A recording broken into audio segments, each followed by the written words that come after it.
Ngayon ay Chinese New Year. Tama, makikibalita tayo dyan sa Binondo. Dagsana nga mga Pilipino ang sa Chinatown sa Binondo, Maynila, kasabay po ng pagdiriwang ng Chinese New Year ngayong araw. Kamustahin po natin ang sitwasyon dyan live sa report ni Miko Agustin. Miko, kamusta na dyan?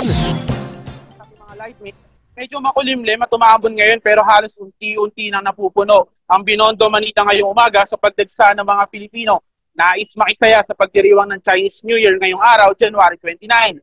Kabi-kabila na ang mga pakulo rito kasabay ng pagdiriwang ng Chinese New Year, gaya ng mga inabangang dragon dance at mga Chinese food na dito nyo lang matitikman. Kahit nga ganito kaaga, bukas na rin ang mga karamihan sa mga kainan at tindahan, lalo na rito sa kahabaan ng Ongping Street.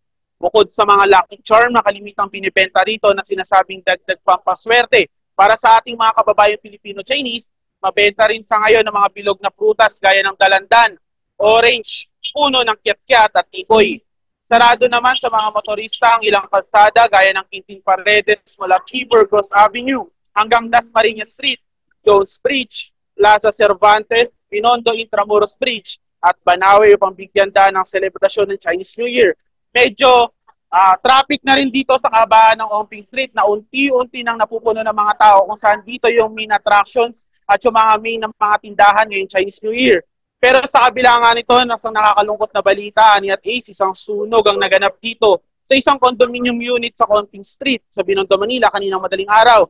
Ang masaklap pa, dalawang kasambahay ang nasawi matapos matrap sa usok ng isang unit sa 35th floor ng gusali. Hindi naman tumagal ang sunog at sinabing fire out bandang alas 4 ng umaga. Alam niyo, Ani at Ace, kahit na marami ang mga nagtitinda rito ng mga pampaswerte, marami rin sa kanila ang nagsasabing mas maigi pa rin at mas malakas na gabay ang panalangin sa ating Ama na nasa langit. Mula rito sa Binondo, Manila, Miko Agustin, Newslight.